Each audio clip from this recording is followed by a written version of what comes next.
Hello, Red Cape Revolution family. I am so excited today to bring you a author, a professional speaker, and I think the topic we're going to talk about today is one that a lot of us have thought about, but maybe not a lot of us are putting into action, and that is mindfulness. And so this is Harriet Stein, and her new book is called Perfect Attendance: Being Present for Life. So Harriet, welcome to Red Cape Revolution. I'm glad that you're here today. Thank you so much, Darcy. I'm grateful to be invited, and it's wonderful to be able to virtually meet all your listeners. Yes. So mindfulness, like that word in itself, is kind of a mind field. So tell me a little bit about when you're teaching or speaking on mindfulness. What really does that mean, especially for people in the Red Cape Revolution community are often thinking about their workplaces and their careers and their leadership and their teams. What is mindfulness at work? Yeah.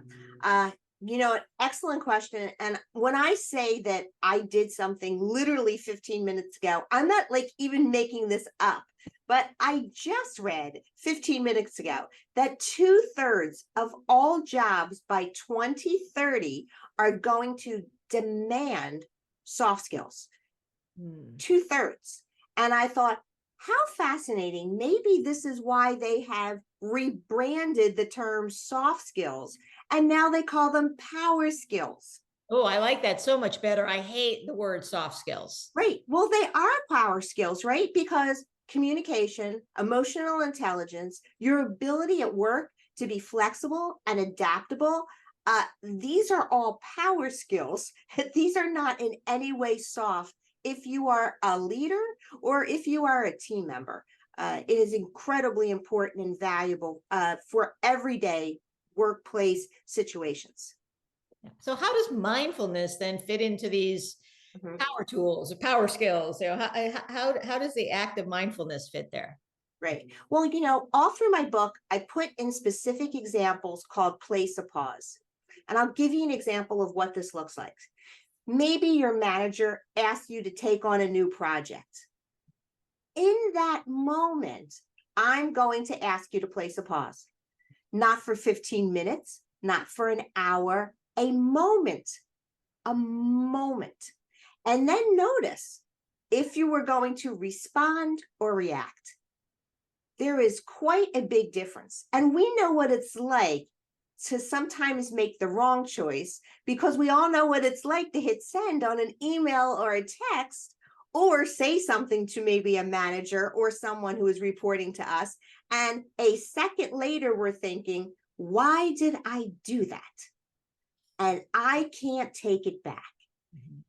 So the way to really start using these power skills is to start placing a pause so that it now gives you this opportunity. And you get to choose whether you want to respond or react. Well, and this idea of choice, in the work that I do, I talk a lot about taking control, taking back control. Sometimes if we've given it to somebody else or something else, but taking back control over, there's only three things that you ever control: your thoughts, what you say, and what you do.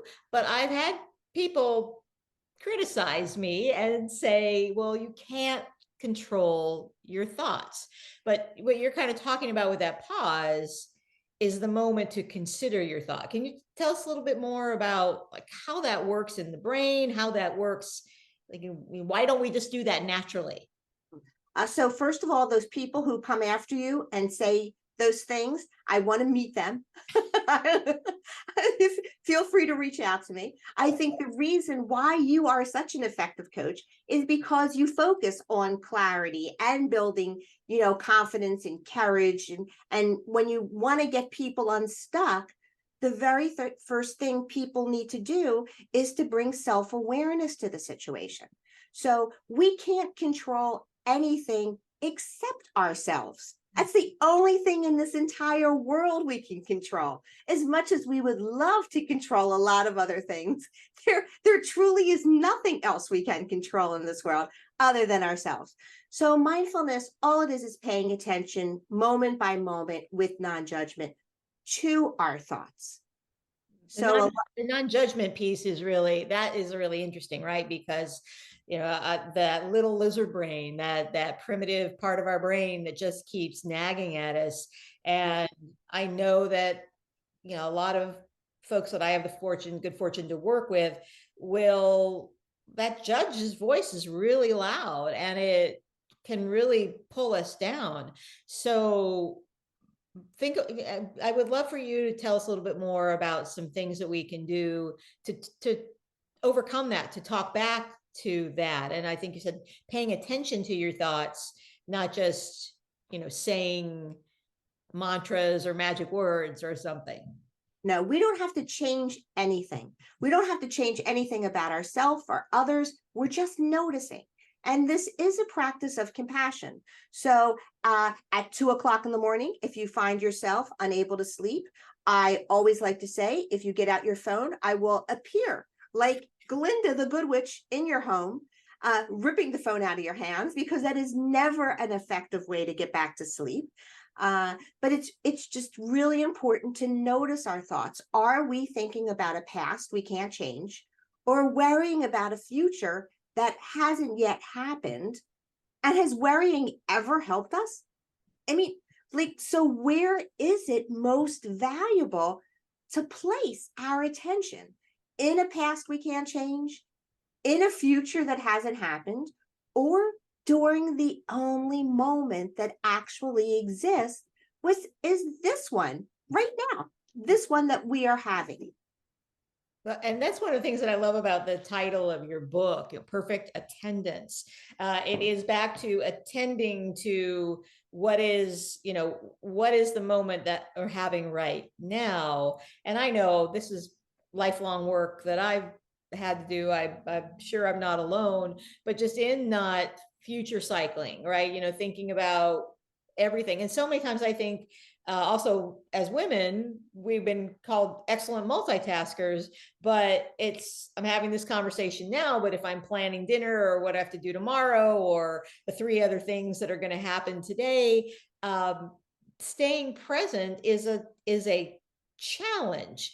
And staying present at work when there's so many different things coming at you, how can we apply this in our really super busy lives, our busy workplaces, where we don't want to miss anything, and we don't want to slow down and kind of miss the good things that are happening. Right. I think, well, that's an excellent summary of what everybody is dealing with everywhere. And yet we look at social media, and I think subconsciously we think everybody else has it together. And we are the only ones that are tired or exhausted or overwhelmed, or, the weekend's coming up and we think that's only another opportunity to do another 50 things. We don't even build in periods of rest during the weekends like we used to. There's no end to the day. Right. I mean, that's why I jokingly say I will take that phone out of your hand at 2 a.m. I'm going to test that out, Harriet. I want you to appear and like Linda the Good Witch. Right. Yeah. Well, the people at Stanford did that research over a decade ago that said that we cannot multitask. It is not something that we can do. And people think that, I mean, even if you're folding your laundry and watching TV, at some point you're going to look down and you're going to miss what's on television. So if you want to be effective, the way to be most effective is to focus one thing at a time. And people say, well, I have a to-do list. I have a lot of things. I have to plan. And we all have to. I wouldn't be sitting here right now talking with you if I wasn't planning. But it's noticing if in your mind you're going through a constant to-do list.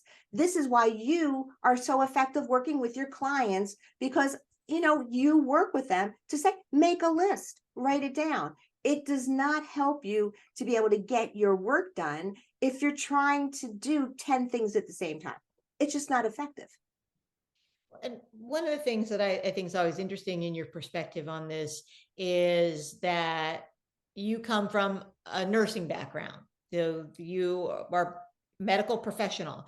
And we're recording this in Mental Health Month, and we certainly have seen in the past several years all the noise that, I worry about how it's invaded our brains. And it's not just the noise on our little box of chips that we pick up at 2 a.m, but just all of the worries and the fears of the world. So, I know that there are people who are listening to this who will say, well, that sounds nice. I want to be, in perfect attendance to my life. And that's just not realistic. What are like the little baby steps, the wins that also, back to, your background as a nurse, that actually aren't just, being all zen and perfect, but that actually like help our health? Right. So first of all, 50 million people in the United States have at least one autoimmune disease. Oh. 50 million. And the majority of them, 75%, are women. Wow. So I heard that statistic and was very concerned. So this is a practice. When you decrease your stress, you don't just increase your productivity, you get healthier, right? Because this lowers your blood pressure and it affects your cortisol levels. I mean, it is, if you're constantly on the go in your mind, worrying or beating yourself up about something you did or didn't do, you might not be listening to your body, but your body is listening to you. Your body hears what you're saying to yourself in your head. Before you even get out of bed in the morning, when you're thinking, oh, I feel great and I look great and I can't wait to start the day, because that's how we all begin our day, right? So, so it is incredibly important. There are so many little things you can do. One of the simplest is like washing your hands. This is something, and they did research on this actually. When you wash your hands mindfully, that is using all of your senses. So that when you notice your mind is wandering, you bring your attention right back to what it feels like to be washing your hands. So maybe you notice the feel of the soap in your hands, you notice the smell, you notice the temperature of the water, not judging it as, oh, my hands look old, or, the water's too hot, or not judging it one way or the other, just noticing what it feels like to be washing your hands when there's about 1 billion people on this planet that don't have access to clean, safe water. So it's a wonderful opportunity every time we touch water to practice gratitude and bring that into our lives, which also is going to make us healthier.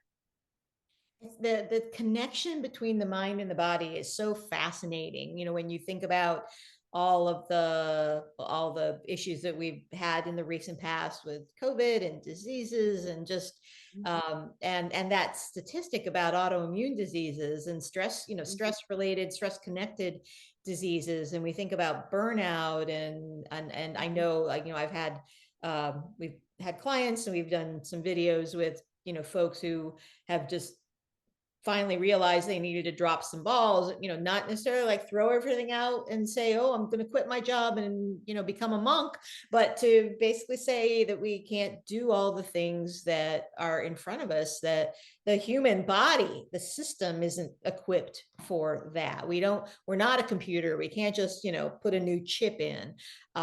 So I love the idea that mindfulness is a practice that, again, we get to control, right? I get to do it, and it doesn't take a lot of time. I mean, how many times a day do I wash my hands? So I'm going to try that. So I know that in the book you have the little place to pause sections all through, and I thought it might be interesting if we just had a little pause right now in our conversation, and maybe you could lead us through just a short 30-second, 1 minute exercise of things that we could do in our busy workday, because I think it's nice. It's lovely when companies hire you to come in, do workshops. I mean, obviously there's a connection now to health and productivity and retention, all the things that, we want in our workplaces. But, as like an individual, like show us a little something that we could try, that we control, no matter where we are or who we are or what we're doing. Definitely. So the very first thing is, if, in case anybody is listening to this in their car, make sure you pull to the side. But if you are watching this, the very first thing I'm going to invite you to do is to just bring your attention to what it feels like to be sitting. And, if you want to close your eyes, you can. It's up to you if it feels comfortable. If you don't like to close your eyes, you can put your gaze and just keep it soft and downward, and you'll be able to hear my voice. And just noticing where your body is making contact with whatever you are sitting on right now. So noticing the weight of your body evenly distributed on this solid base. Maybe noticing the sensation of your feet on the floor.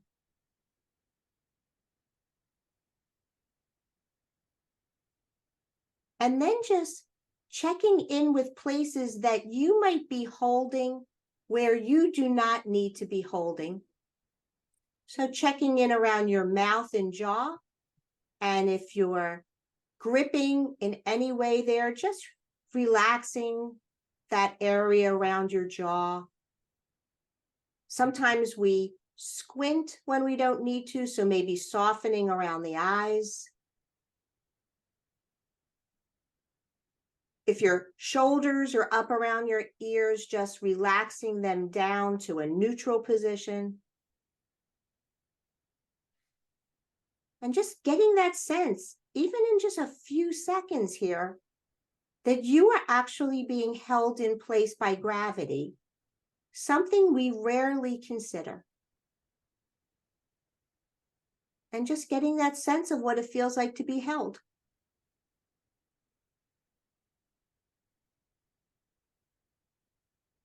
With no place to go and nothing to do, just for these next few moments.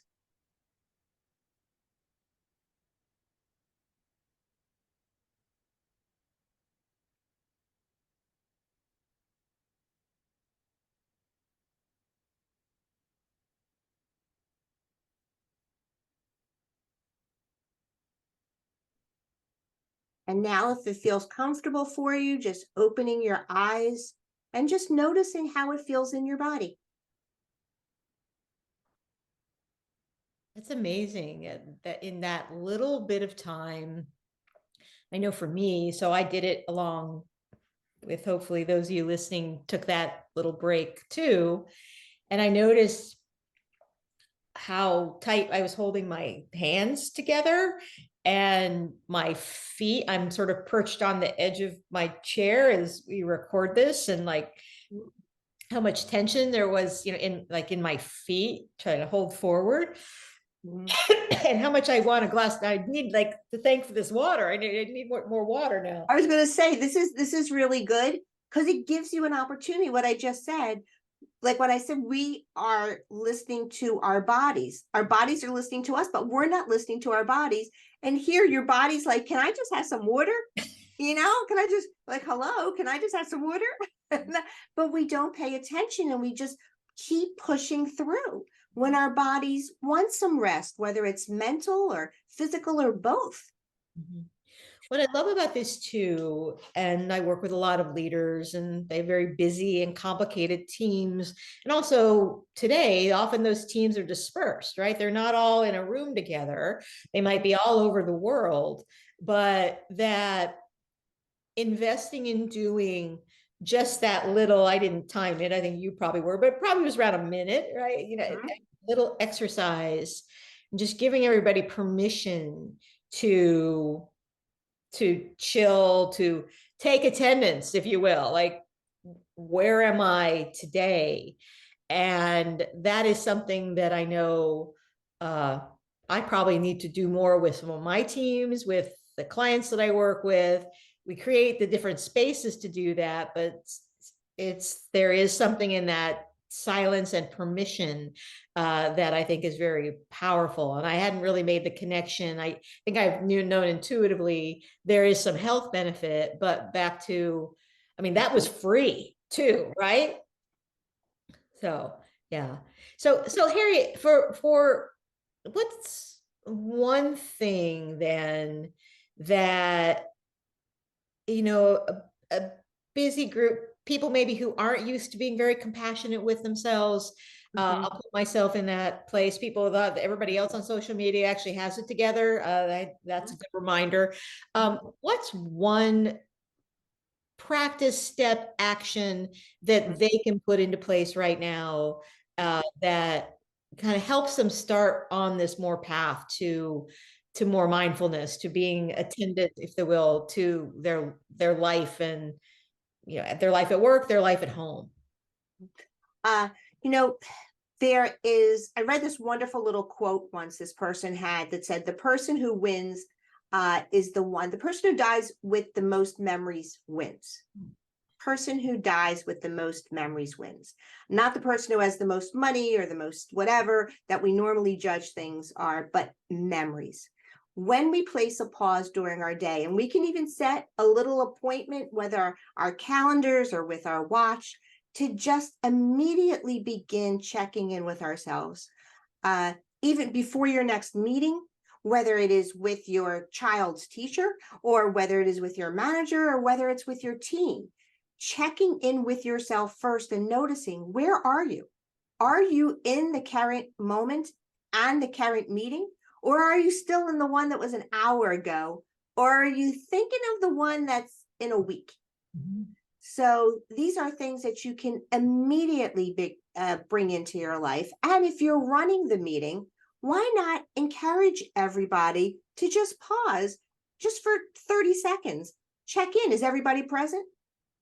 Everybody in their body, noticing if there's any travel energy, noticing what their thoughts are, and then, moving on with the meeting. When you teach this program to children, sometimes you use a bottle with little sparkles in it, and you shake it up, and you say, all those little glitter items are your thoughts. And the moment that you put the bottle down, it immediately settles. And that's what you just experienced when we just did a little 2-minute sitting meditation. The moment you pause in your day and really, truly bring your attention to what it feels like to be sitting, your body immediately settles, your thoughts immediately settle. And that is what you do when you bring clarity to the people you coach with. You're immediately allowing them to focus on what they want to accomplish. Well, I might steal that idea with the bottle with the sprinkles, because I think there's probably plenty of times during the day when I should shake those sprinkles up and then wait till that's paused, so to be able to get back to focus and back to center. So anyway, Harriet Stein, speaker, nurse, teacher, author of the book Perfect Attendance. Go check it out anywhere the online books are sold. I've been honored to write a review on Amazon for it. And again, you can find it there. Harriet, where else should people look for you if they want to learn more about bringing you to their company, or having you, be their teacher in the journey of mindfulness? Yes. One of the things I don't do is coach. So I do everything but. So whether they have a program, a retreat, a workshop, it's easy to get a hold of me. My website is actually harrietstein.com. So they can easily find me. I always say so much of the information is on the internet nowadays. Just call me before you show up at my house. Okay, so don't just show up at her house. So just, but find her at harrietstein.com. And again, we'll have the links in the show notes for this conversation. Harriet, thank you so much for taking time to spend with me and the folks at Red Cape Revolution today. I really appreciate it. Thank you so very much. And I'm incredibly impressed that we kept it to under 3 hours. So thank you. Thank you. I'm waiting for you tonight when I look at my phone at 2 a.m, and I'm waiting for you to appear like Glinda the Good Witch. So I'll be there.